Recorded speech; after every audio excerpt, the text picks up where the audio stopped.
if they accept your pitch, unless you're somebody like super famous, like Gary Vaynerchuk or Michelle Obama, they won't cover the story unless they think there's like merit in there, but they might charge you for it. So I see this a lot. Say, hey, yes, Renee, we'd love to feature your client, blah, blah, blah. There is a fee of $1,000 and this article will show up as a sponsored post. Do you want to take advantage of that?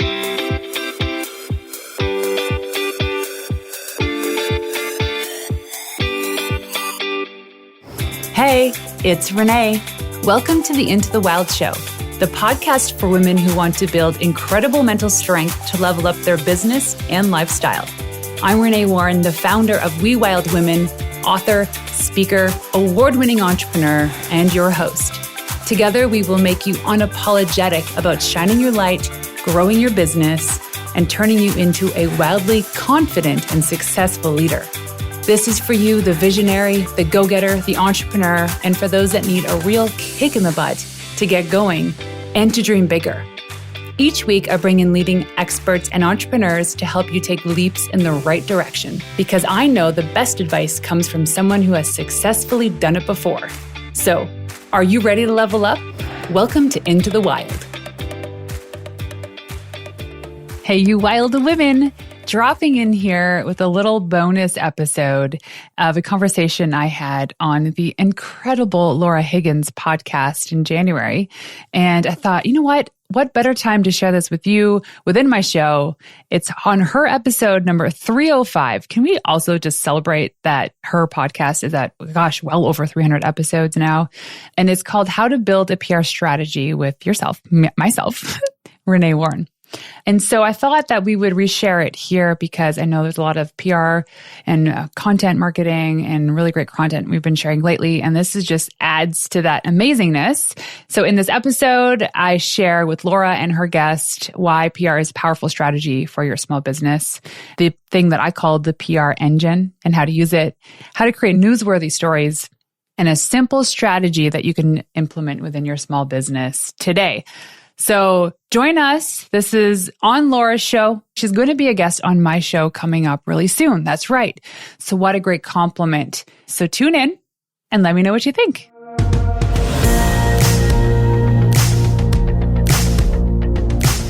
Welcome to My Business Playbook, where we pull back the curtain on the steps and missteps of successful people. You'll hear a raw and unfiltered play-by-play of what's worked and what hasn't, giving you helpful advice and insights so you can build your dream business. I'm your host, Laura Higgins, and this is My Business Playbook. Hello and welcome to My Business Playbook. It is so good to be with you today. If we haven't met before, my name is Laura. I run a business called Lala Social Club, and I'm here to help you skyrocket your creative business. Now, before we dive in to today's episode, and before I introduce you to our wonderful guest, I wanted to ask a quick favor. If you are a loyal listener of My Business Playbook, and if you love the episodes that we put out, I would love it, and it would mean the world to me if you could jump onto Apple and leave us a 5-star review. This is just so that more people can actually access the podcast and hear about the podcast, because we don't want to be the best kept secret on the internet. So if you could do that, it'll take you 20 seconds. It would mean the world to me. Thank you so, so much. Now, let me introduce you to our special guest today. We are joined by Renée Warren. Renée is an award-winning entrepreneur, inspirational speaker, author, founder of We Wild Women, and the host of the celebrated podcast Into the Wild, a show that features interviews with female entrepreneurs. A lot like our show, really. Now, what she has done is she's built and scaled a 7-figure PR business and is the go-to for all things PR and business growth. Some would call her a PR expert. That's what I would call her. And so today I wanted her to join us to talk all things PR strategy. In this episode, you're going to learn why PR is a powerful strategy for your small business and one that you should not put on the back burner. You're also going to learn Renée's PR success engine and the simple steps to start today, and how to create newsworthy stories for your business, and a whole bunch more. You're going to love this conversation that I have with Renée. So let's dive in.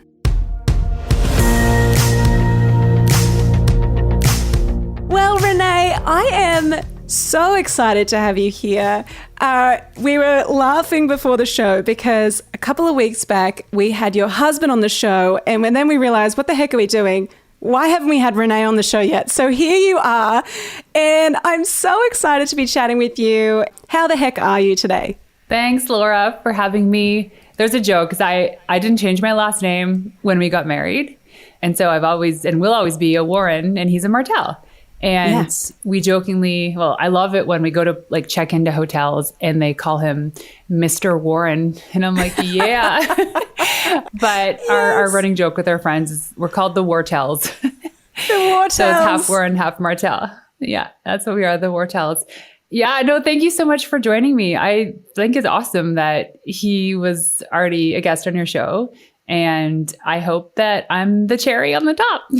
Oh my gosh. No, I'm really excited about this conversation. And I'm really, I know that there are like a million different things that we could talk about. And you've got this breadth of experience in business. And I know that you help, similarly to what we do, you help people to launch and grow their businesses. But today I really wanted to zero in on PR because that is like, I feel like that's just your sweet spot and it's your zone. So tell us about your story. How did you start and how did you kind of get to where you are today? Oh, geez. That was really Canadian of me. Oh, geez. Well, I've been an entrepreneur since I was 17 and I started a restaurant with my sister. And so we did this seasonally for 4 years and paid ourselves well. We were literally hiding like $15,000 of cash underneath our bed in a till because we didn't know where else to put it. We thought this was normal. And eventually it was like, okay, this isn't normal. But my sister and I both had an entrepreneurial bone. She now is a pediatric physiotherapist running her own clinic.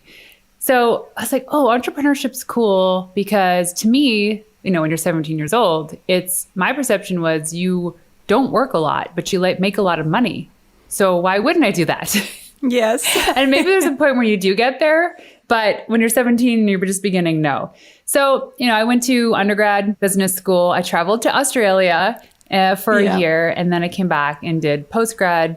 But I was always leaning towards running an agency. When I was 18 years old, I had this dream that I was going to run a top advertising agency in Manhattan because I had this dream of living in New York City. Yeah. And I'm glad I didn't do that because I'm a small town girl. I can't handle the lights, the sounds, the smells of a big city. And so to put me there for a weekend, sure, but for a lifetime, no. So long story short, I met Dan and I was doing like PR, content, social stuff for some companies. And I ended up moving to San Francisco to be with him when he was building his startups out there. And this was when content marketing, so like inbound marketing, started to be a thing, where like the coolest companies had the most beautiful infographics. And that was like what everybody wanted. And so I was like, okay, I'm going to try this, and worked with some companies to create this beautiful imagery. And then I started doing social media for companies. And then I started to figure out like Google ads and Facebook advertising. How does this all work? And so I was working with startups to understand that space. And it was really cool. And then I met this woman named Heather, who eventually became my business partner.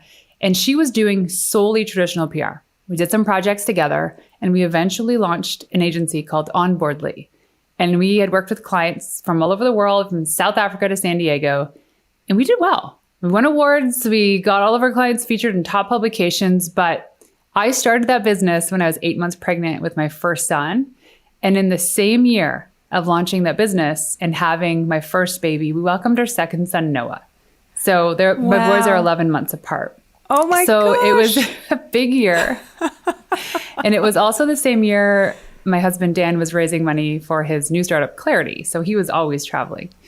Anyway, that being said, great support team, grew this agency, loved the work, absolutely loved the work. But over time, I just burnt out. It's the thing about PR is you're always on, right? It's 24/7 opportunities. You're always scanning. You're always looking. You're just privy to what opportunities are coming across your desk. And I noticed myself missing key milestones with my boys because there was a night nanny or after school care, or somebody was watching them. And I was like, I don't like this. I want to be there for them. So I decided to step away from the agency And I did business coaching for the last, 3-ish plus years. Yeah. And then after a Date with Destiny, Tony Robbins event in Florida, not that long ago, alongside 3 years of incredible personal development, I realized that I am still through and through a marketer. I love creating. I'm an artist. And so I'm back in the hot seat of doing PR for incredible female-founded businesses and helping them get not only media attention, but an understanding the new way of doing PR. Yeah. And that's my story. That's amazing. And I feel like you've also left out some like key things in that you built Onboardly to be like a 7-figure business. You wrote a book in the middle of all of that as well, right? I did. Yeah. I wrote a book. It's called Get Covered, How to Craft, Pitch, and Tell Your Startup Story to Get More Customers. I launched a planner last year. Yeah. I mean, I feel like your journey, it really relates to me in that it wasn't like, I'm going to go get a degree and then just like, that's my craft and I will, climb the ladder in this little pocket. It's like been a bit of, I'm going to test this and figure this out and like experiment with ads over here and different types of businesses. And then it's kind of come to this moment where you've actually realized, well, this is what I love. This is what lights me up. This is what I'm good at. And I feel like for a lot of people listening, there is this push towards launching a course, teaching other people your skills and coaching others. What would you say to someone who feels the pressure to kind of go into more of a consulting or coaching role if they really feel like they want to stay on the tools? Yeah, I say follow your heart. So it's easier said than done, but as we grow, I'm hoping that your listeners are also part of the personal development journey, because it's not a weekend course. It's a lifelong journey.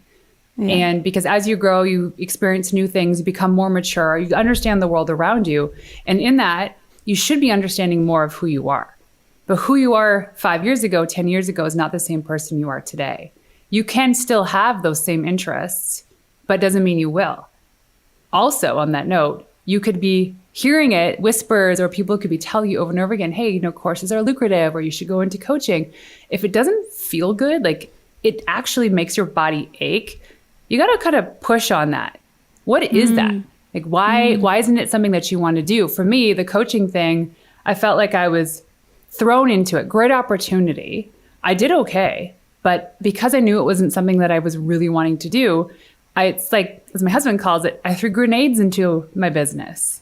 Yeah. The moment it's like it started to take off and there was an opportunity for me to grow, the business to grow, for me to coach incredible women, I would do something to stop that growth. Right. And I'm not like that anymore. But in understanding, I'm living my life. I'm doing what I want to do because it's what I want to do. I don't care what people think about my industry, because talk to a journalist and they don't like publicists. Right. And even in the tech startup space, when I was living in San Francisco, even Dan sat me down and said, you can't tell people you're in communications or PR because they won't like you. That's absurd. They're not going to like me because of what I do. But that story, amongst others, just sat on me for so long. I was like, I can't be proud of something that I love doing. Why is that? Yeah. And for me now, especially, I'm like, I love doing PR. And you can hire me if you want. If you don't like me or you don't like the industry, then don't work with me. Yeah. The reality is there's 8 billion people that live on this planet. And if you got 0.0000008% of that as a client, you'd crush it. Completely. So for me, it's when you feel pressured to do something, to follow a career or to start doing some new marketing initiative for your business, whatever it is, and it doesn't feel right, there's a reason for that. Check yourself first, because if it's you just throwing grenades into your business, like in Dan's book, he talks about the staller. That was me. It's yes. You get asked to be speaking on stage or to co-produce a webinar and you just say no, or you don't even respond to it because you're stalling, even though it could be the most adventurous business growing opportunity of your life. Yeah. Right. So check yourself in these opportunities. Is this a common pattern that you're always doing? then you got to work on that. And it's really difficult to identify if it's am I just sabotaging myself because I feel imposter syndrome or I feel insecure, or it's a new level and I'm scared? Or is it that something in me just goes, I don't want to do that. And so I'm just going to, rather than address it and say, I don't want to do that, so it's a no, we leave it open-ended and avoid it. It's really difficult to identify which is which. How did you kind of come to this point where you thought, all right, this particular business model doesn't work for me? How did you come to that realization in yourself? Because I knew I had it in me to be able to create processes and programs to be able to coach women. Actually, where it really hit home was when I was doing the exercises and to get like super, super niche with the type of women that I wanted to coach. Yeah. And it would have made so much sense for me to be a coach for service-based businesses, particularly people that want to start or grow their agency. Right? Very specific, because I know that space, but I didn't go niche because I knew being niche meant that I'll probably grow and I didn't want to grow. And I knew that I could put all these things together and I can create these courses. And I did. I created courses and I created memberships and I created masterminds and I had women come through it. And even when it was full, I was like, I'm reaching my goals, but I'm still like, no. And I don't think there's any shame in going through that process at all. In fact, it was needed. Yeah. Right? Kind of like you trying to find a workout routine that you like so you can stay healthy and happy. For me, it's CrossFit. You might be someone who does yoga and running and think, you're crazy. If I ever stepped into a CrossFit gym, I would lose my mind. Yeah. But that's what I like. But I didn't know this. And I did yoga for years. And I'm like, oh, this is so boring. Where's the music? I want to get super sweaty. I want to pump these muscles. And so if you're going through these seasons of like ruts in your business or life, I always say, pick up drumsticks, bang on a drum, go pick up a guitar, go skating, try all these different things, because it definitely teaches you something, but it opens up this creative path. You're like, allows you to meditate in a way. Yes. Right? Yeah. So I take drum lessons because that was part of the journey. And I started maybe 4 years ago with no goal. Just I wanted to learn how to play drums. But when I'm learning how to play drums, it's the only thing I'm thinking about. And it's so meditative for me. So it's just like your gut. I actually teach this in my planner. It's called the head, heart, and gut approach to decision making. It's the head's the logical place. Right? The gut's kind of like the feeling place. The heart is like the emotional place. Yes. And women tend to lead from the heart, which is fine. Like as a mother, it's great because it's allowed for the survival of our species. But at the same time, if you're always leading from your heart, making business decisions, the emotions get in the way. Right? Yes. And then the head is like the logic, like, oh, that percentage doesn't work, or, maybe the ROI on that isn't big enough, or this person doesn't have this experience to hire them. If we're thinking too logically all the time, we're going to miss out on great opportunities. We won't take chances. Yeah. The gut allows us to connect it all. So when when that creepy person walks in the room, you don't know who they are, you just get this weird feeling in your stomach. It's real. It's real. So like the head, heart, and gut approach is like, if you have to make a decision, for instance, where you want to send your kids to school, if you have the opportunity to send them to private school or public school, and there's all these options, you're like, okay, what's the head approach? Well, this head approach is it's going to cost this much money. These are all the activities, the logistics, blah, blah, blah. The heart approach is like, oh, what does their curriculum look like? Is there like after school studies? Are my kids going to be safe? Are they going to be nurtured? And the gut approach is like, okay, let's tie this all together. What's the bigger picture in these opportunities from the private versus the public school? So if you give yourself the space to create these decisions based on your head, heart, and gut, it opens up so many possibilities because it allows you to just question the logic, question the emotion, and really make sound decisions that you can be proud of. Yes. Oh, I think that's so valuable. And for anyone listening who is in that position where it's a new year and you're thinking about all these new initiatives you want to do, I think that framework of the head, heart, and gut is such a good thing to do. And we've been talking like in our business about, well, what are we going to say no to? And I think equally we need to think about the opportunities and the things we're going to say yes to, but it's also thinking, what are we going to say no to? And I really love that framework of how you process decisions. Yes. Oh my gosh, what you say no to. I used to say, and that's the other thing too, in those moments of lack of clarity, is say yes to a lot of stuff. If you have the time and capacity, say yes to testing things out. But once you start to figure it out, that's when you start really saying no to most things. Like even now, even though my planners launched and I've been selling them, in hindsight, I'm like, that was a busy task. That wasn't an ROI task. That was like a passion project that I wanted to do, get out in the world, that I started way too long ago. Yeah. But now I'm like, what are the things that I can say no to? And I think it's Steve Jobs that says that he's just as proud of the things that his company said no to as to the things that they said yes to. Yeah, that I think it's a game changer, and it just actually gives you the freedom to say no too. So it's like, I think, I feel like it's such a good place to come from of, is this a yes for me? Is my whole self going, heck yes, I'm in? Or is one foot in, one foot out? And if so, why? I feel like that's such a cool way to think about it. Yeah. You can't be half pregnant, right? Yeah. You got to make the decision. Oh my gosh. That's so true. Now, I want to get like really practical here. So you're a PR wizard. And as I say PR, I realize I sound so Australian. PR. I feel like I sound very PR. Australian. Yeah. You're a P. Yeah. Exactly. Oh man, it took me so many years to learn how to say no as an Aussie. Like, how do you say no? Like, nay. No. I can't do it. I don't know how you guys do it. I don't know how anyone figures this out. Anyway. So I'm going to say publicity seems like, or working with a publicist seems like a nice to have. And it kind of seems like, oh, like that'd be nice.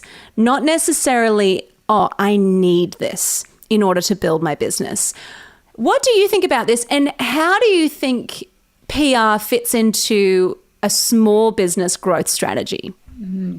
See, I don't think PR fits into anything. I think everything fits into PR. Because the reality is PR is about building relationships. It's part of the word, public relations. And if you look at marketing, like sales, advertising, anything is about developing those relationships because people only buy from those they know, like, and trust. And so to say that PR is a part of marketing, no, it is marketing. It's about relationship building. Yes, there's like the traditional, write the press release, pitch the media, put it out in the wire. That stuff still exists and it still works.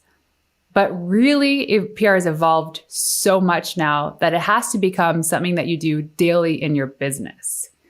So what I mean by that is if you don't have a publicist, although you should hire one, if you do have the resources to do so, because they can see opportunities before you can. And not only that, they have the capacity and the tools to be able to do that. But PR is essentially, so I do this PR engine. So I call it the PR engine. So it's traditional PR, content marketing, and social media and how they play together. Because really it's almost all the same thing. One can't really work without the other. PR allows you, like in the traditional sense, to amplify everything that you're doing. It allows you to like have an SEO play, to grow your presence on social, to grow your credibility and authority. Regardless of your time or resource budgets, everybody has the ability to do their own PR or to work with somebody that can do it for them.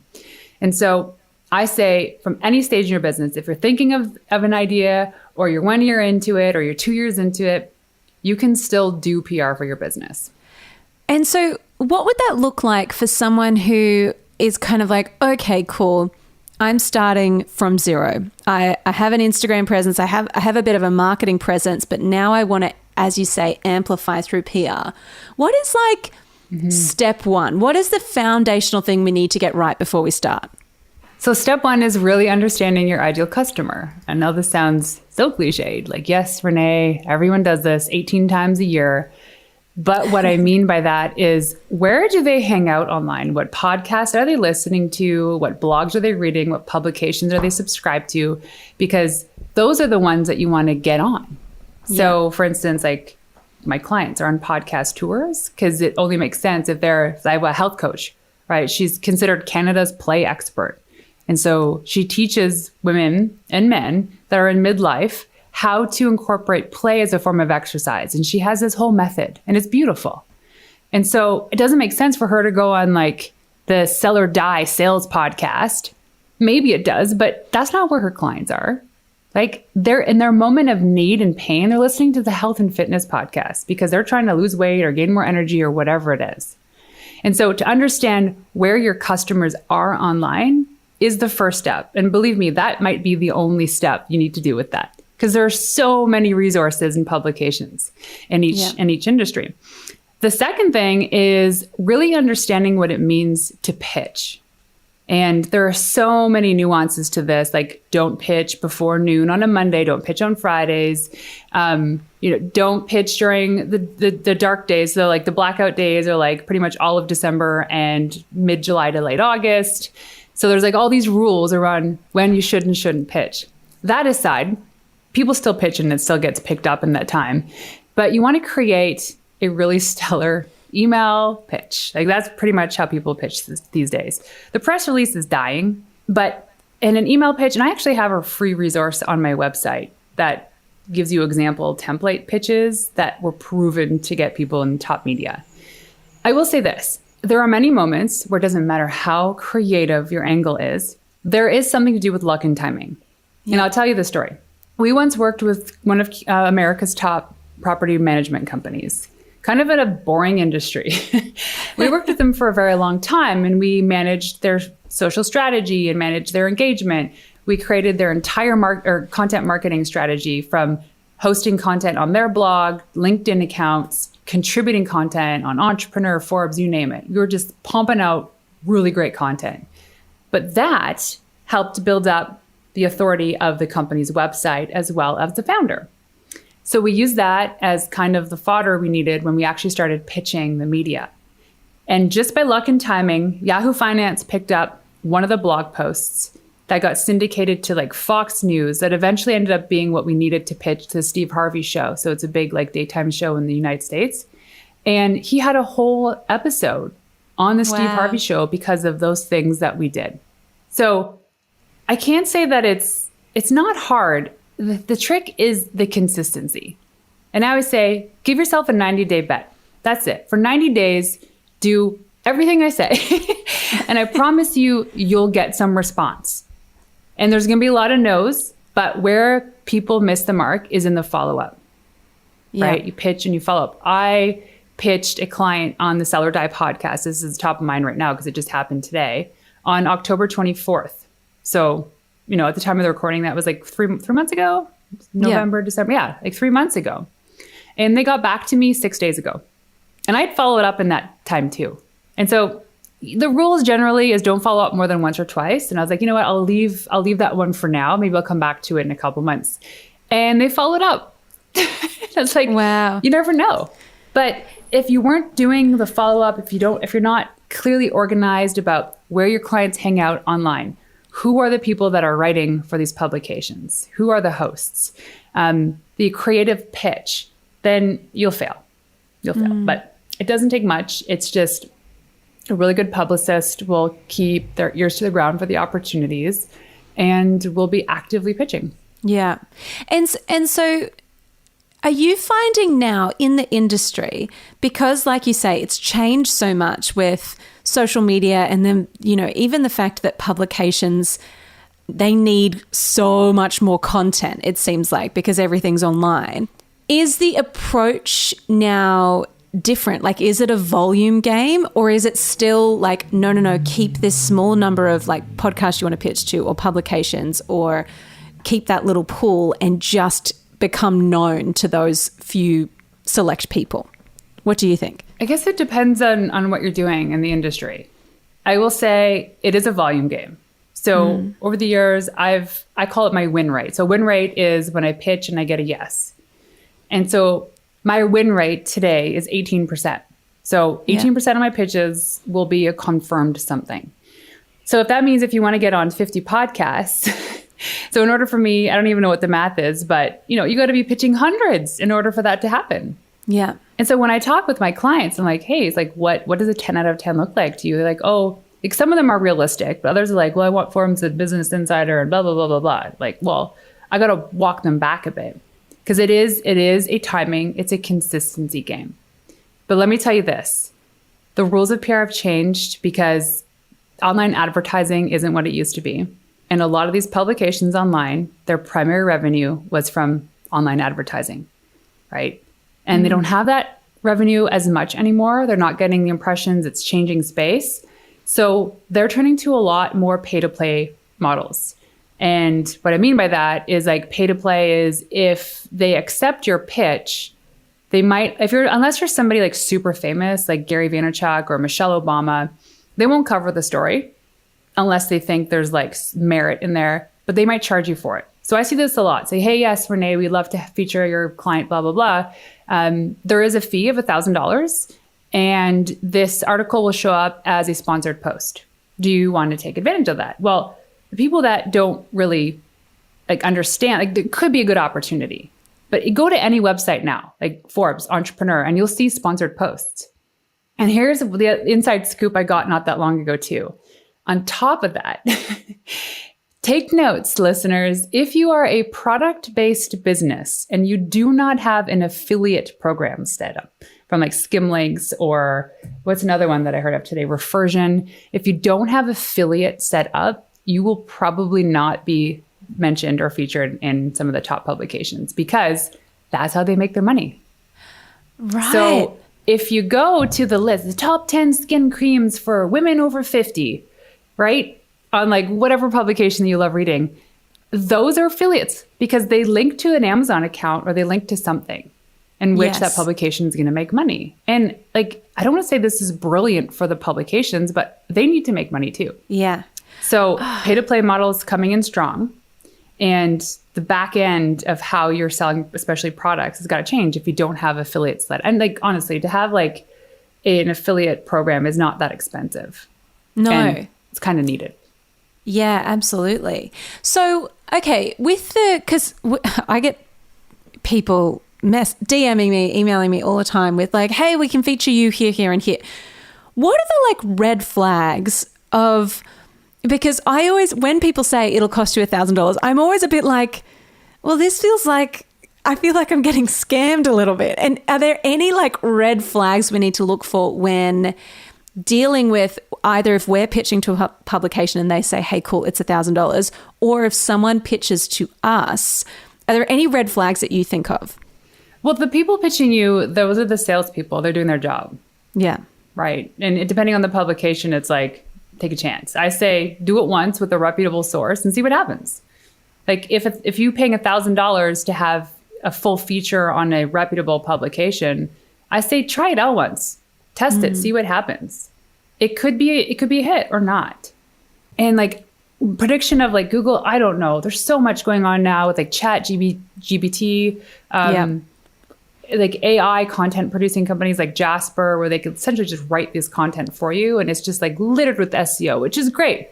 But what does that mean for content marketing companies? What does that mean for the Google algorithm? Well, things are going to get changed, and people like, they need to be smart about how they're approaching this. Yeah. It used to be like, so, quick SEO rundown is like anytime a really high ranking website links to your website and it's a no follow link, that's like Google juice, baby. You want that. But all that stuff's going to start changing. And especially the posts and the content, they're just so SEO like overloaded with keywords and stuff that doesn't even read well. So that's going to change. But then like, so in understanding this, the match between PR and content marketing, you can see it. So I'll pitch some podcasts. They're like, hey, our content calendar is full for the next 6 months, but why don't you contribute an article? So that's smart. So then now all of a sudden it's like we're writing a really good piece for somebody else's publication. They link back to us. So that's why PR isn't just about pitching. It's about creating great content. It's about understanding the affiliate side of things, the pay to play, how social media plays into it. So how does social media play into it? Well, we're going to use Instagram as an example because it's a pretty hot social media platform. If you're using that as a destination for people, like sending your pitches to saying, hey, come check me out on Instagram if you want to see what I'm talking about, you better have really good content. Yes. And not only that, is oftentimes I find myself in Instagram specifically or Twitter to understand where people are at. Like before I pitch anybody, I look at their most active social account to see if they're on vacation. They posted there at Disney 4 hours ago. Well, chances are they're probably not checking email for the next week. So I'm not going to pitch them today. Mm-hmm. And I also use it as a way to connect with people. So if there's like some, other writers or people that I want to hire, or if there's a publicist that I want to pitch, I engage with them on social media well before I reach out to them for the ask. So understanding that PR is this engine, it's not just press releases. It's like every touch point of you and your brand online. Yeah, and that is I haven't heard someone else like position it in that way where it's kind of all the things orbit around it, in that it's your online presence and the way you relate to people. Totally. It's the stories you share. Yeah. And so, okay, with the AI side of things, do you think and we've been kind of like experimenting. I've loved using Jasper. Jasper, if for anyone listening, it's like an AI copywriter thing. It's really, really incredible. We just started playing around with ChatGPT, which is like next level. We're still figuring out how the heck to even use that. Yeah. But do you think that with all this automation, how do you think the personal element of your story, does it mean that your story becomes more important now more than ever? What do you think? The first thought that comes, and actually something I've thought about too, is you can't use that content cut and paste. Mm-hmm. Don't be stupid. Right? You take that, whatever content gets pumped out, ChatGPT, Jasper, use that as the foundation. As in, okay, this is a good template of the content, but you have to still go in and do the work to tweak it, to update it, to link to the right sources, to add your story, your personality to the content. Mm. Yeah. And I don't think AI can do that unless they know you really well. So, I mean, that's where we're at now. And also my prediction is that because not everybody's on it now, the people that have early access they have one step through the door before everyone else. I mean, I even hopped on to ChatGPT today and it's overcapacity. You can't access it because everyone's on it right now. It's okay. Wow. So yeah, it was 5 a.m. Everyone's on it right now. But I think it's just being mindful. It's don't get lazy. Use this as an opportunity to upgrade your content, but don't use it as the be all end all. As for my prediction in terms of writers and content agencies, well, I don't know. It's a scary time for that, because if you can just hire a, mid-level or even entry-level marketer to come in and pump out content for you because you have AI, you've just abolished so many companies and jobs. Yeah. Yeah, it's super interesting to watch this play out and how it kind of weaves into so many elements of what we do as business owners, and particularly in the marketing and PR space. I think it's a game changer. So you mentioned first off, you need to really know who your audience is. You need to know where they hang out. Once you have those kind of bases covered, you kind of know, okay, this is exactly what I'm trying to say. This is who I'm saying it to. This is how I'm going to pitch. Is there a right time and a wrong time to start? Is there a point where you feel oh no, you're not ready for that yet? So the actual pitching, 100%. The way that I see it is in order to get news, you have to create news. And what I mean by that is in order to get news coverage, you have to be newsworthy. So do you have an announcement coming out, a new product? Were you voted number 1 in XYZ? Were you a top 10, whatever? I mean, there's so many ways to position it, but there has to be something that's worthwhile. Did you win an Allure Best in Beauty award? Did you hire a new CEO? There's got to be something as the kind of the initial thing. And if not, then you have to be super creative about it. And hey, you can pitch the same angle to like 1,000 different contacts. And you can also follow up with those people that didn't respond to you with something new in a couple months. Just because they don't respond doesn't mean that they're not interested. For instance, I have a client who is a pretty, I don't want to say famous. Famous is not the word, but she's a very recognized journalist, which is awesome getting this advice from. And we did a 1.5 hour coaching call today because I'm helping her with her company. And she's like, she was telling me that in the hour and a half that we were talking, she received 137 pitches. She doesn't even work for any sort of publication. She contributes to a lot of the top publications. Wow. And she's like, I get pitched for stuff that I stopped writing on 8 years ago. So all this says to me is that people are lazy and they're not doing their homework. They get an email address, they find a contact, and they just pitch. They're like, spray and pray. Hopefully this is something that she wants to write about.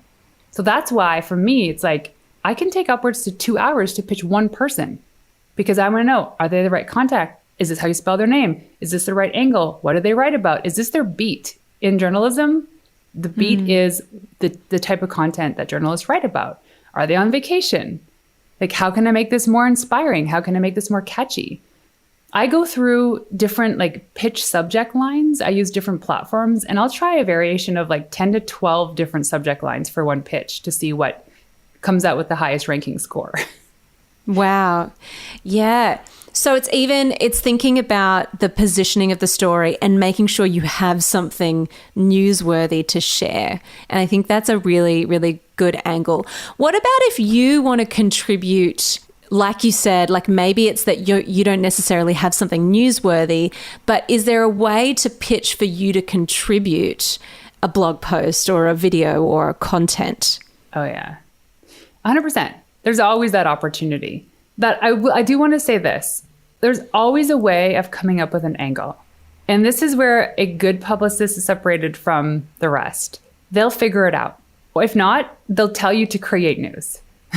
Yes. They'll say, we got nothing to talk about, so you got to go and do this thing so that people can talk about it. So you see like PR, like some top PR agencies will, like I remember one client, she used to work for a really big advertising company in Chicago. And I guess McDonald's was a client, or there was some sort of like burger company that was a client. And they created a gigantic neon fries that they put in some random location that was like, so now they're creating news. So now they're getting news coverage. So think about what is the thing you can do to be different, unique, to stop people in their tracks, because, just otherwise you're in a hamster wheel. Totally. Yeah. And I think that's probably, I know for a lot of people listening, doing something newsworthy feels like, oh my gosh, I've actually got to do that. And just like really quickly, what are some examples of something that, you mentioned some products if they've won awards. What are some things that service providers could be doing to, get something newsworthy? Like I know that awards is a big one. What else? What are some other things you could be doing? So I think one of the predictions I read somewhere for 2023 in PR is the social responsibility. So how many companies have that threaded into their existence, of which everyone is capable, right? Even if you've only made like $5,000 in your entire year, there's still like the time dedication you can create. And quite frankly, I think it's all of our responsibility to have that. So I mentor women in business for free. They have to be the right person. They have to have the right pain point for me to help them solve, and it has to be the right time. But like throughout the entire year, there's always at least 1 or 2 women that I'm mentoring for free. Normally they're paying like my thousands of dollars of coaching fees. And so there is not only, I think, a profound responsibility for us to be doing that. And yes, it looks good on you, but that is also something we can create. So there's another lady who's probably one of my competitors, and she has a bursary. So it's really cool because they create these like little social media campaigns and these PR campaigns about getting people to apply, women in business to apply, and then they go through her program for free. So essentially they get to win like these business coaching and PR services for free. Yeah. Like that's newsworthy. So though there's like the women in business, there's like this publicist, but they also have the social good part. So it's really aligning your values with the opportunity to create that impact. And that's what people want to talk about. Because people want to talk to good people. Unless you're Elon. Then it's like, he's just an alien trying to get home. So we got to respect that too. But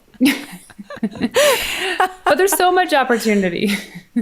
I think that's a really, really easy place. And for a lot of businesses, they probably are doing something in that social responsibility space, but they're not talking about it. So I feel like that's such a good encouragement to actually talk about it. It doesn't make you like a jerk. And here's the thing, is there's so much shame wrapped up in that. Like, why can't we say that we donated $50,000 to a program? Like, I remember a few years ago, at the start of COVID, Dan and I wrote a big check to 3 separate charities locally. And we found out that because of the lockdown, because of the pandemic, there were kids that weren't eating for days because they relied on the meal programs at school. And like, these are things that are overlooked. And we found out, so we're like, what can we do? And we wrote a check and I go, hey, Dan, why don't we get some publicity around this? Not to make us look good, but to inspire and encourage other people too. And I think we ended up, so we called this thing the Giving Crew, and we pinged all of our, successful entrepreneur friends to do something similar in their community. Last time I checked, we raised like $500,000. Wow. As in, like, we inspired other people to do the same thing in their community. So that being said, is we did get some local media coverage. And while most people were like, that's amazing, thank you, because of you, I donated $200 to this organization, or I donated $20, whatever they could afford. But the shame came in, and like, I felt so nervous about this, was some of the comments that people said, like, oh, that's all you donated? Oh. And like, that's what stops people from doing these things. Like, if you're giving back in the community, why not shout it from the rooftops? Because you're going to inspire other people to do the same thing. And there's no shame in that. And if anything, that's the one thing we should be talking about the most. Oh, that frustrates me so much, because I feel like, there have been instances where people have been like, well, why aren't you donating to this cause? Or why aren't you donating to this cause? And for me, I'm like, I really am a big believer in just be generous. And my whole thing has been be generous in private. Don't shout it from the rooftops. But that's probably more been a thing of, I don't want to cop someone kind of with a weird entitled view saying something. Yeah, but it doesn't matter what you do. You do it or you don't do it. People are still saying it. I know, totally. But I think that's such a good way to think about it, to make it about other people. And actually, it's not about me looking good. There's people with way more money than me who could donate way more than I could. But it's the thing of, are we contributing at all? Yeah, and I think it's all of our responsibility. I mean, and contribution doesn't have to be money. Contribution can be time, right? Contribution can be like, you see a mom struggling at school pickup because her work shift starts at 2 a.m. and she's so exhausted. Contribution could be, well, how about on Wednesdays, I take her son home every day and she can just go home and nap. So we have to also reposition what contribution means. And even if you're just helping one person, that has a very long lasting effect on so many people in her family and her community too.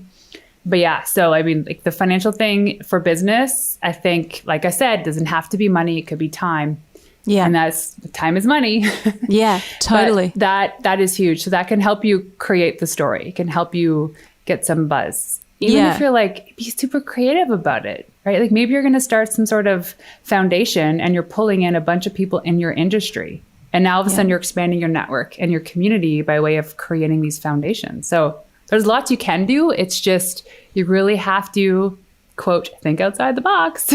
Yeah, completely. And I think the idea of, if you think about your marketing, if you think about your PR strategy or your marketing strategy, or if they're the same thing, it's all about storytelling. And so if you can master the art of telling good stories and creating stories that are worth sharing, your content is going to resonate more. Your pitches are going to resonate more.